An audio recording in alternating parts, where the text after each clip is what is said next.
ನಿಮಗೆ ಸೊಂಟದಿಂದ ಕಾಲಿಗೆ ಸೆಳೆತ ಬರ್ತಾ ಇದೆಯಾ? ಕಚ್ ಕಚ್ ಎಳ್ದಂಗಾಗುತ್ತೆ, ಜುಮ್ ಬರುತ್ತೆ, ಕರೆಂಟ್ ಹೊಡೆದಂಗಾಗುತ್ತೆ, ಸ್ವಲ್ಪ ದೂರ ನಡೆದ ತಕ್ಷಣ ಕಾಲ್ ಸೋತ್ ಬರುತ್ತೆ ಅಂತ. ಇದನ್ನ ನಾವು ಸಯಾಟಿಕಾ ಅಂತ ಹೇಳ್ತೀವಿ. ಸೊಂಟದಿಂದ ಕಾಲಿಗೆ ಬರ್ತಿರುವಂತಹ ನರದ ಮೇಲೆ ಒತ್ತಡ ಬರುವಂತದ್ದು. ಈ ತೊಂದರೆ ಬಂದಾಗ ಕೆಲವೊಂದಿಷ್ಟು ಸುಲಭವಾದ ವ್ಯಾಯಾಮಗಳನ್ನ ರೆಗ್ಯುಲರ್ ಆಗಿ ಮಾಡೋದ್ರಿಂದ ಆ ನೋವಿಂದ ನಾವು ಪರಿಹಾರ ಪಡ್ಕೋಬಹುದು. ಇವತ್ತು ನಾನು ನಿಮ್ಗೆ 6 ಸುಲಭವಾಗಿ ಎಲ್ಲರೂ ಮಾಡ್ಲಿಕ್ಕೆ ಆಗುವಂತಹ ವೈಜ್ಞಾನಿಕ ಹಿನ್ನೆಲೆಯೊಂದಿಗೆ ವ್ಯಾಯಾಮ ಹೇಗ್ ಮಾಡಬೇಕು, ಹೇಗ್ ಮಾಡಬಾರ್ದು, ಯಾವ ಮುಂಜಾಗ್ರತೆಯನ್ನ ತಗೋಬೇಕು ಅನ್ನೋದನ್ನ ಹೇಳ್ಕೊಡ್ತೀನಿ. ಅಷ್ಟು ಕರೆಕ್ಟ್ ಆಗಿ ಅರ್ಥ ಮಾಡ್ಕೋಬೇಕು ಅಂದ್ರೆ ವಿಡಿಯೋನ ಕೊನೆ ತನಕ ನೋಡಿ. ಕೊನೆಯಲ್ಲಿ ನಾನು ಈ ಸಯಾಟಿಕಾ ಮತ್ತೆ ವಾಪಸ್ ಬರಬಾರ್ದಂದ್ರೆ ಏನೇನ್ ಮಾಡ್ಬೇಕು ಅನ್ನೋದನ್ನು ಕೂಡ ಹೇಳ್ಕೊಡ್ತೀನಿ. ನಮಸ್ಕಾರ, ನಾನು ನಿಮ್ಮ orthopaedic surgeon doctor Kishan Bhagwat.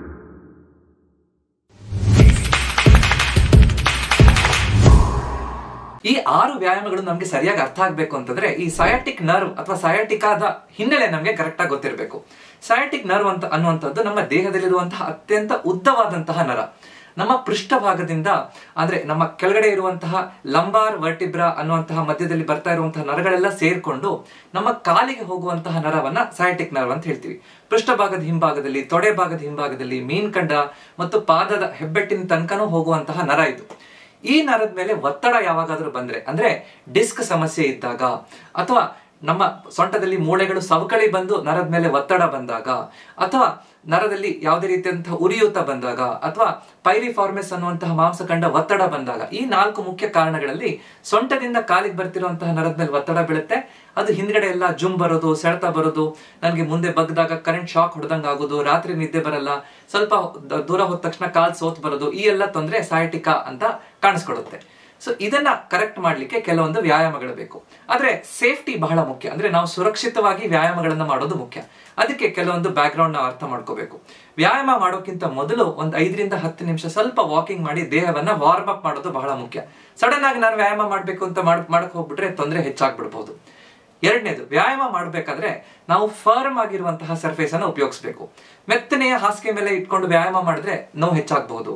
ನೆಲದ ಮೇಲೆ ಒಂದು ಯೋಗ ಮ್ಯಾಟ್ ಹಾಕೊಂಡು ಮಾಡಬಹುದು. ನೆಲದ ಮೇಲೆ ಕೆಲವೊಬ್ಬರಿಗೆ ಮಲ್ಕೊಳಕ್ ಆಗಲ್ಲ, ವಯಸ್ಸಾಗಿದೆ, ಆತರ ಇದ್ರೆ ನಮ್ಮ ಮಂಚದ ಮೇಲೆ ಹಾಸಿಗೆಯನ್ನ ತೆಗೆದು ಕೇವಲ ಯೋಗ ಮ್ಯಾಟ್ ಅಥವಾ ಫಾರ್ಮ್ ಆಗಿರೋ ಒಂದು ಜಂಕನ ಅಥವಾ ಒಂದು ಸಣ್ಣ ಗಟ್ಟಿಯಾಗಿರುವಂತಹ ಹಾಸಿಗೆಯನ್ನು ಹಾಕೊಂಡು ವ್ಯಾಯಾಮ ಮಾಡಿದ್ರೆ ನಮ್ಗೆ ಹೆಚ್ಚು ಅನುಕೂಲ ಆಗುತ್ತೆ.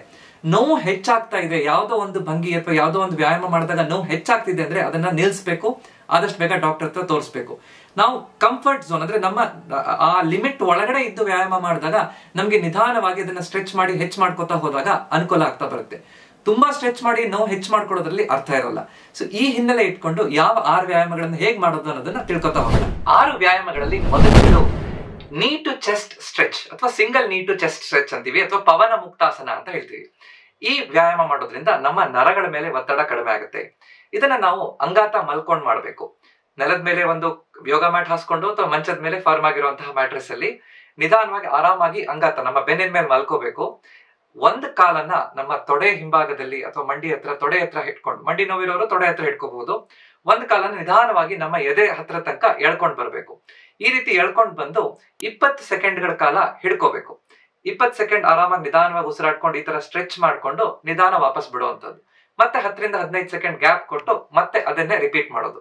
ಅಂದ್ರೆ ಬಲಗಡೆ 3 ಸಲ 20 ಸೆಕೆಂಡ್ ಹಿಡ್ಕೊಳ್ಳೋದು, ನಂತರ ಎಡಗಡೆ 3 ಸಲ 20 ಸೆಕೆಂಡ್ ಹಿಡ್ಕೊಳ್ಳುವಂತದ್ದು.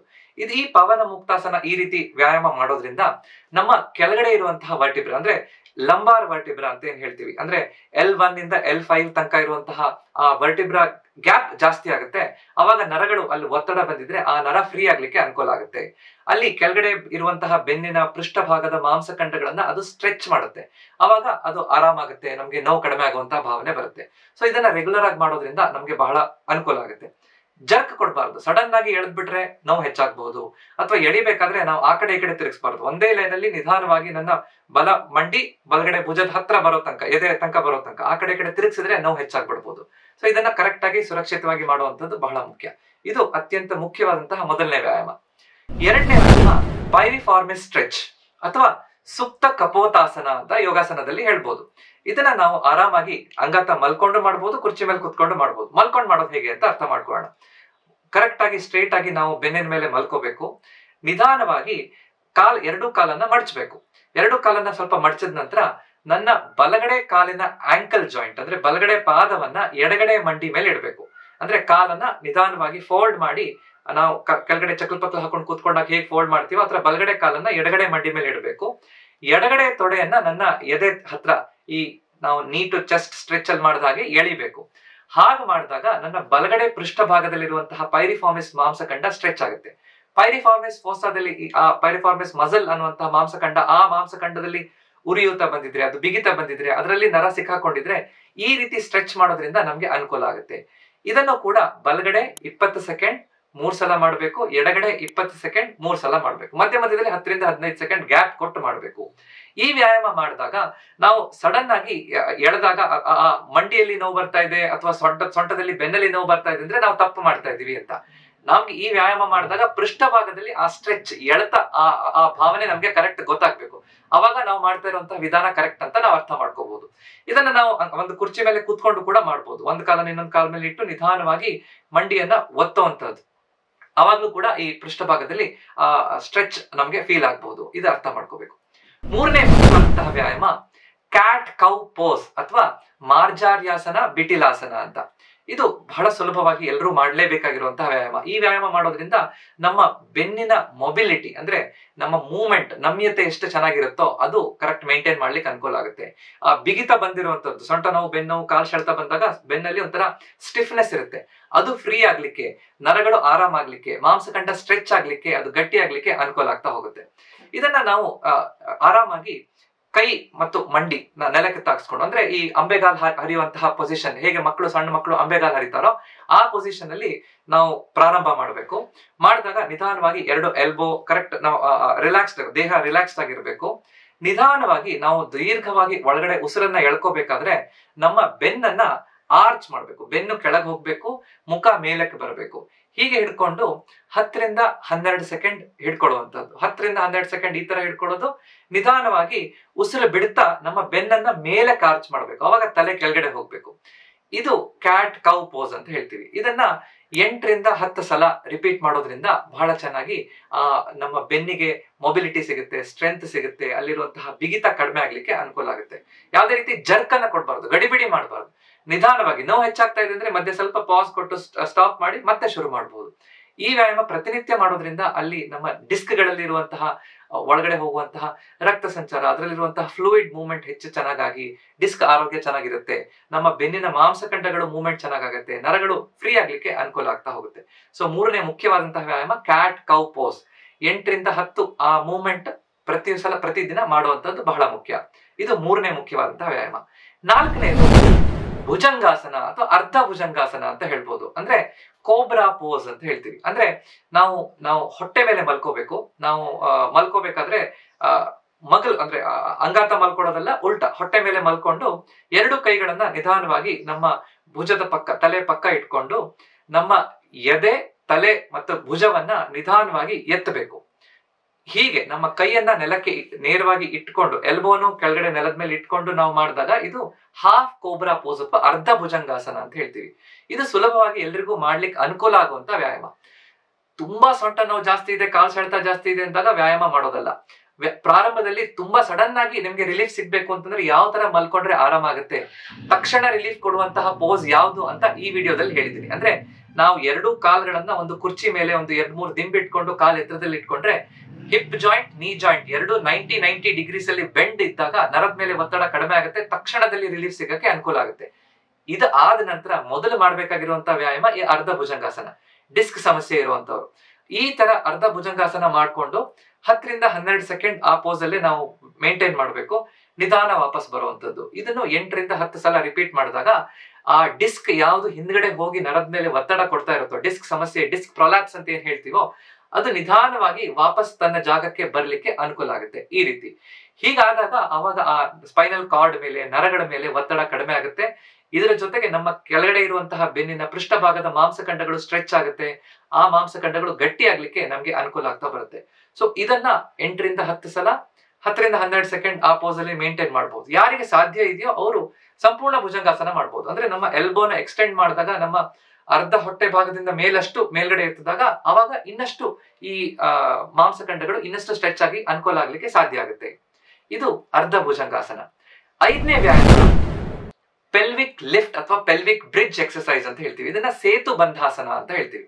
ಅಂದ್ರೆ ನಾವು ಅಂಗಾತ ಮಲ್ಕೊಂಡಿದ್ದು ಕಾಲುಗಳನ್ನ ಮಡ್ಚ್ಕೊಂಡು ನಿಧಾನವಾಗಿ ಕೈ ಎರಡು ನಮ್ಮ ದೇಹದ ಪಕ್ಕದಲ್ಲಿ ರಿಲ್ಯಾಕ್ಸ್ಡ್ ಆಗಿರ್ಬೇಕು. ನೇರವಾಗಿ ನಮ್ಮ ಪೃಷ್ಠಭಾಗವನ್ನ ನೇರವಾಗಿ ಎತ್ತಬೇಕು. ನಮ್ಮ ಮಂಡಿಯಿಂದ ಭುಜದ ತನಕ ಒಂದೇ ಲೈನ್ ಅಲ್ಲಿ ಬರೋ ರೀತಿಯಲ್ಲಿ ಪೆಲ್ವಿಕ್ ಬ್ರಿಡ್ಜ್ ಎಕ್ಸರ್ಸೈಸ್ ಅಂತ ಹೇಳ್ತೀವಿ.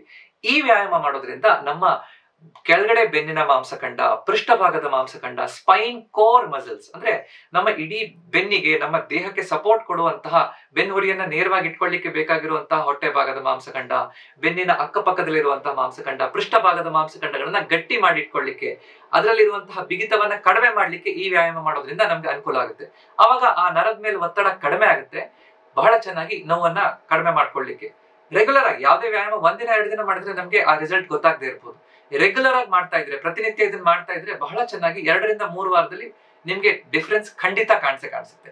ಸೊ ಈ 5ನೇ ವ್ಯಾಯಾಮ ಸೇತು ಬಂಧಾಸನವನ್ನ 8 ರಿಂದ 10 ಸಲ ಕರೆಕ್ಟ್ ಆಗಿ ಆ ರೀತಿ ಮೇಲೆ ಎತ್ತಿ ಒಂದು 5 ರಿಂದ 6 ಸೆಕೆಂಡ್ ಹಿಡ್ಕೊಳ್ಳೋದು, ಮತ್ತೆ ವಾಪಸ್ ಬರುವಂತದ್ದು.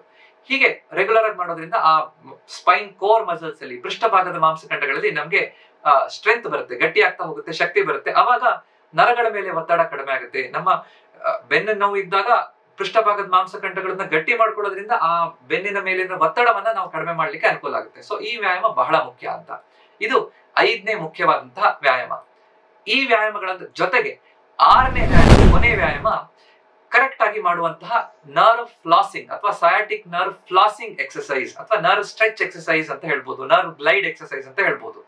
ಇದು ನಾವು ಯೋಗಾಸನದಲ್ಲಿ ಹೇಳೋದಾದ್ರೆ ದಂಡಾಸನ ಅಂತ ಹೇಳ್ತಾರೆ. ಅಂದ್ರೆ ನೇರವಾಗಿ ನಾವು ಕೂತ್ಕೊಂಡು ಮಾಡಬಹುದು, ಮಲ್ಕೊಂಡು ಮಾಡಬಹುದು. ಕೂತ್ಕೊಂಡು ಮಾಡಿದಾಗ ಅಂದ್ರೆ ನಾವು ಯೋಗ ಮ್ಯಾಟ್ ಮೇಲೆ ಕೂತ್ಕೊಂಡು ನಮ್ಮ ಕಾಲನ್ನ ನೇರವಾಗಿ ಇಟ್ಕೊಂಡು ಕರೆಕ್ಟ್ ಆಗಿ ನಮ್ಮ ಪಾದವನ್ನ ಮೇಲೆ ಕೆಳಗಡೆ ಆಂಕಲ್ ಮೂವ್ಮೆಂಟ್ ಅನ್ನ ಮಾಡಬೇಕು. ಆಂಕಲ್ ಜಾಯಿಂಟ್ ಅನ್ನ, ಆಂಕಲ್ ಪಂಪ್ಸ್ ಅಂತ ಎಕ್ಸರ್ಸೈಸ್ ಮಾಡಿದ ಹಾಗೆ ನಮ್ಮ ಬೆನ್ನ ನೇರವಾಗಿರ್ಬೇಕು. ಹಿಪ್ ಜಾಯಿಂಟ್ 90 ಡಿಗ್ರಿ ಬೆನ್ನಿಗೆ ಕರೆಕ್ಟ್ ಆಗಿ ಪರ್ಪೆಂಡಿಕ್ಯುಲರ್ ಆಗಿರ್ಬೇಕು. ಆಂಕಲ್ ಮೂವ್ಮೆಂಟ್ ಈ ರೀತಿ ಮಾಡಿದಾಗ ಸಯಾಟಿಕ್ ನರ್ವ್ ಗ್ಲೈಡ್ ಆಗುತ್ತೆ. ನರ ಆ ಒಂದು ಮಾಂಸಖಂಡದ ಮೇಲೆ ಗ್ಲೈಡ್ ಆದಾಗ ಅದರ ಮೇಲೆ ಇರುವಂತಹ ಒತ್ತಡ, ಉರಿಯೂತ ಎಲ್ಲ ಕಡಿಮೆ ಆಗಿ ಮಾಂಸಖಂಡಗಳು ಫ್ರೀ ಆಗ್ಲಿಕ್ಕೆ ಅನುಕೂಲ ಆಗ್ತಾ ಬರುತ್ತೆ. ಈ ತರ 10 ರಿಂದ 12 ಸಲ ಆಂಕಲ್ ಜಾಯಿಂಟ್ ಅನ್ನ ಮೂವ್ಮೆಂಟ್ ಮಾಡೋದು, ರಿಲ್ಯಾಕ್ಸ್ ಮಾಡೋದು. ಇದನ್ನ 3 ಸಲ ರಿಪಿಟೇಷನ್ ಬಲಗಡೆ ಎಡಗಡೆ ಮಾಡೋದ್ರಿಂದ ಬಹಳ ಚೆನ್ನಾಗಿ ಈ ಸಯಾಟಿಕ್ ನರ್ವ್ ಅನ್ನ ಫ್ಲಾಸಿಂಗ್, ನಾವು ಹಲ್ಲನ್ನ ಫ್ಲಾಸಿಂಗ್ ಮಾಡಿದಾಗೆ ನರ ಫ್ಲಾಸ್ ಆಗುತ್ತೆ. ಅವಾಗ ಬಹಳ ಚೆನ್ನಾಗಿ ಆ ನರದ ಮೇಲಿರುವಂತಹ ಒತ್ತಡ ಕಡಿಮೆ ಆಗಿ ನೋವು ಕಡಿಮೆ ಆಗ್ಲಿಕ್ಕೆ ಅನುಕೂಲ ಆಗ್ತಾ ಬರುತ್ತೆ. ಸೊ ಸುಲಭವಾಗಿ ಈ 6 ವ್ಯಾಯಾಮಗಳನ್ನ ರೆಗ್ಯುಲರ್ ಆಗಿ ಮಾಡೋದ್ರಿಂದ ಸಯಾಟಿಕಾ ಅನ್ನುವಂತಹ ತೊಂದರೆ, ಸೊಂಟದಿಂದ ಕಾಲಿಗೆ ಬರ್ತಾ ಇರುವಂತಹ ಸೆಳೆತವನ್ನ ಕಡಿಮೆ ಮಾಡ್ಕೋಬಹುದು.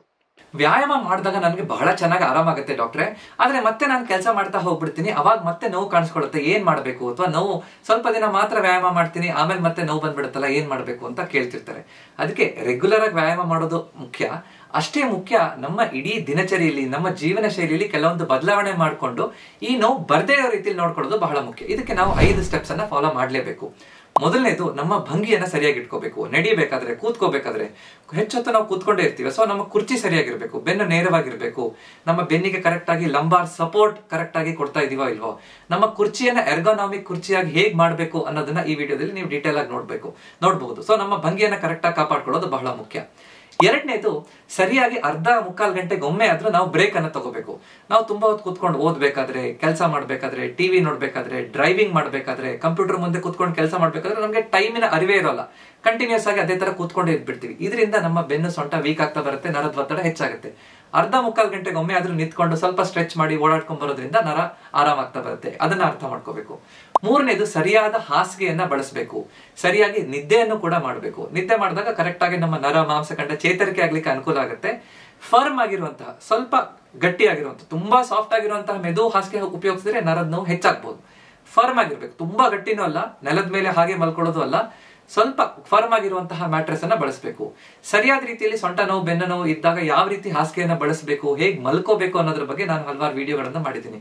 ಅದನ್ನು ಕೂಡ ನೀವು ಈ ವಿಡಿಯೋ ಆದ ನಂತರ ನೋಡ್ಬೋದು. ಅದನ್ನ ಕರೆಕ್ಟ್ ಅರ್ಥ ಮಾಡ್ಕೋಬೇಕು. ಅದರ ಜೊತೆಗೆ ನಾವು ಕರೆಕ್ಟ್ ಆಗಿ ಪ್ರತಿನಿತ್ಯ ನಮ್ಮ ಜೀವನದಲ್ಲಿ ಕೆಲವೊಂದು ಜೀವನ ಶೈಲಿ ಬದಲಾವಣೆಗಳನ್ನ ಮಾಡಬೇಕು. ಮೊದಲನೇ, ಅದರಲ್ಲಿ ಅಂದ್ರೆ 4ನೇ ಮುಖ್ಯವಾದಂತಹ ಅಂಶ, ದೇಹದ ತೂಕವನ್ನ ಕಡಿಮೆ ಮಾಡ್ಕೋಬೇಕು.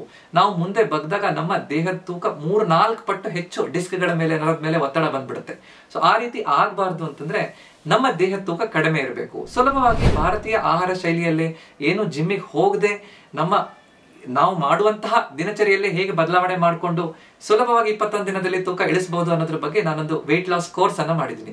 ನೀವಿನ್ನೂ ಅದನ್ನ ನೋಡಿಲ್ಲ ಅಂದ್ರೆ ನನ್ನ ಈ ಡಿಸ್ಕ್ರಿಪ್ಷನ್ ಅಲ್ಲಿ ಮತ್ತು ಪಿನ್ಡ್ ಕಾಮೆಂಟ್ ಅಲ್ಲಿ ಕೊಟ್ಟಿರ್ತೀನಿ, ಅದನ್ನ ಸೇರ್ಕೋಬಹುದು. ಬಹಳ ಸುಲಭವಾಗಿ ತೂಕ ಇಳಿಸಲಿಕ್ಕೆ ಸಾಧ್ಯ ಆಗುತ್ತೆ. ತೂಕ ಇಳಿಸೋದ್ರಿಂದ ನಮ್ಮ ಬೆನ್ನು ನೋವು ಮತ್ತೆ ಸೊಂಟ ನೋವು ಮತ್ತೆ ಬರದೇ ಇರೋ ರೀತಿಯಲ್ಲಿ ನೋಡ್ಕೊಳ್ಳಿಕ್ಕೆ ಅನುಕೂಲ ಆಗುತ್ತೆ. ಅದನ್ನ ನಾವು ಅರ್ಥ ಮಾಡ್ಕೋಬೇಕು, ಅದನ್ನ ಮರಿಬಾರ್ದು. 5ನೇ ಮುಂಜಾಗ್ರತೆ ಕ್ರಮ, ಪ್ರತಿನಿತ್ಯ ಕೆಲವೊಂದು ವ್ಯಾಯಾಮಗಳನ್ನ ಮಾಡಬೇಕು. ನಾನು ಇವತ್ತು ಹೇಳ್ಕೊಟ್ಟಿರುವಂತದ್ದು ಯಾರಿಗೆ ಸೊಂಟ ನೋವು ಬೆನ್ನು ಇದೆ ಅವರಿಗೆ, ಅಥವಾ ಸಯಾಟಿಕಾ ಯಾರಿಗಿದೆ ಅವರು ಈ ವ್ಯಾಯಾಮಗಳನ್ನ ಮಾಡಬೇಕು ಅಂತ. ನಾನು ಈ ವಿಡಿಯೋದಲ್ಲಿ ಬೆನ್ನು ನೋವು ನಿಮಗೆ ಬರಬಾರ್ದು ಅಂತಂದ್ರೆ, ಬೆನ್ನು ನೋವು ಇಲ್ಲದೆ ಇರೋರು ಕೂಡ ಈ ವ್ಯಾಯಾಮ ಮಾಡೋದ್ರಿಂದ ಈ ಸಯಾಟಿಕಾ ಬರ್ದೇ ಇರೋ ರೀತಿಯಲ್ಲಿ ನೋಡ್ಕೋಬಹುದು ಅಂತ 10 ನಿಮಿಷ ಸುಲಭವಾಗಿ ಈ ವ್ಯಾಯಾಮಗಳನ್ನ ಮಾಡೋದ್ರಿಂದ ನಮ್ಮ ಜೀವನದಲ್ಲಿ ಈ ತರ ಕಾಲು ಸೊಂಟ ನೋವು ಬೆನ್ನು ನೋವು ಡಿಸ್ಕ್ ಸಮಸ್ಯೆ ಬರ್ದೇ ಇರೋ ರೀತಿಯಲ್ಲಿ ನೋಡ್ಕೋಬಹುದು ಅಂತ ಹೇಳ್ಕೊಟ್ಟಿದ್ದೀನಿ. ಸೊ ಈ ಸುಲಭವಾದ ಜೀವನ ಶೈಲಿ ಬದಲಾವಣೆಗಳನ್ನ ಮಾಡ್ಕೊಳ್ಳೋದ್ರಿಂದ ಮತ್ತೆ ಈ ಸಯಾಟಿಕಾ ತೊಂದರೆ ಮರುಕಳಿಸದೇ ಇರೋ ರೀತಿಯಲ್ಲಿ ನೋಡ್ಕೋಬಹುದು. ಸೊ ಇವತ್ತು ನಾನು ನಿಮ್ಗೆ ಹೇಗೆ 6 ಸುಲಭವಾಗಿ ಯಾವ ವ್ಯಾಯಾಮ ಮಾಡೋದ್ರಿಂದ ವೈಜ್ಞಾನಿಕ ರೀತಿಯಲ್ಲಿ ಹೇಗೆ ಅದು ನಮ್ಗೆ ಅನುಕೂಲ ಆಗುತ್ತೆ, ಹೇಗ್ ಮಾಡಬೇಕು ಹೇಗ್ ಮಾಡಬಾರ್ದು ಅನ್ನೋದ್ರ ಬಗ್ಗೆ ಎಷ್ಟು ಸಲ ಮಾಡಬೇಕು ಅನ್ನೋದನ್ನು ಕೂಡ ನಿಮ್ಗೆ ಹೇಳ್ಕೊಟ್ಟಿದ್ದೀನಿ. ಈ ವಿಡಿಯೋ ನಿಮ್ಗೆ ಇಷ್ಟ ಆಗಿದ್ರೆ ದಯವಿಟ್ಟು ಅದನ್ನ ಲೈಕ್ ಮಾಡಿ. ನೀವೇನೋ ನನ್ನ ಚಾನೆಲ್ ನ ಸಬ್ಸ್ಕ್ರೈಬ್ ಮಾಡಿಲ್ಲ, ಇದೇ ರೀತಿಯಾದಂತಹ ಹಲವಾರು ವಿಡಿಯೋಗಳು ಬೆನ್ನು ಸೊಂಟ ನೋವುಗಳ ಬಗ್ಗೆ, ವಯಸ್ಸಾದವ್ರ ಹೇಗಿರ್ಬೇಕು, ಮಂಡಿ ನೋವಿನ ಬಗ್ಗೆ, ತೂಕ ಹೇಗೆ ಕಡಿಮೆ ಮಾಡ್ಕೊಳ್ಳೋದು, ಡಯಾಬಿಟಿಸ್ ಹೇಗಿರ್ಬೇಕು, ನಮ್ಮ ಆಹಾರ ಶೈಲಿ ಹೇಗಿರ್ಬೇಕು, ಅದರ ಬಗ್ಗೆ ನಾನು ಹಲವಾರು ವಿಡಿಯೋಗಳನ್ನ ಮಾಡಿದ್ದೀನಿ. ನನ್ನ ಚಾನೆಲ್ ನ ಸಬ್ಸ್ಕ್ರೈಬ್ ಮಾಡ್ಕೋಬಹುದು. ಇದೇ ರೀತಿಯಾದಂತಹ ಹೆಲ್ತ್ ಟಿಪ್ಸ್ ಅನ್ನ ಫ್ರೀ ಆಗಿ ನಿಮ್ಮ ಮೊಬೈಲ್ಗೆ ಪ್ರತಿದಿನ ನಾನು ವಾಟ್ಸ್ಆಪ್ ಅಲ್ಲಿ ಕಳಿಸ್ತಾ ಇದ್ದೀನಿ. ನೀವಿನ್ನು ನನ್ನ ವಾಟ್ಸ್ಆಪ್ ಗುಂಪಿಗೆ ಸೇರ್ಕೊಂಡಿಲ್ಲ ಅಂದ್ರೆ ನಾನು ಕೊಟ್ಟಿರುವಂತಹ ಪಿನ್ ಕಾಮೆಂಟ್ ಅಲ್ಲಿ ಕೊಟ್ಟಿರುವಂತಹ ವಾಟ್ಸ್ಆಪ್ ಲಿಂಕ್ ಅನ್ನ ಅದಕ್ಕೆ ಆ ವಾಟ್ಸ್ಆಪ್ ಗ್ರೂಪಿಗೆ ಜಾಯಿನ್ ಆಗಿ ಪ್ರತಿದಿನ ನಿಮ್ಗೆ ಆರೋಗ್ಯದ ಬಗ್ಗೆ 10 ರಿಂದ 15 ಸೆಕೆಂಡ್ ಅಲ್ಲಿ ಓದ್ಲಿಕ್ಕೆ ಆಗುವಂತ ಒಂದು ಟಿಪ್ ಅನ್ನ ನಾನು ನಿಮ್ಗೆ ಕಳಿಸ್ಕೊಡ್ತೀನಿ. ಸೊ ಈ ವಿಡಿಯೋನ ನಿಮ್ಮ ಮನೆಯವ್ರಿಗೆ ತೋರಿಸಿ ಅವ್ರ ಜೊತೆ ಹಂಚ್ಕೊಳ್ಳಿ. ಯಾಕಂದ್ರೆ ನಮ್ಮ ಆರೋಗ್ಯ ನಮ್ಮ ಕೈಲಿದೆ, ಅದನ್ನ ಸರಿಯಾಗಿ ಇಟ್ಕೊಳ್ಳೋದಂತದ್ದು ನಮ್ಮ ಕರ್ತವ್ಯ. ನಮಸ್ಕಾರ.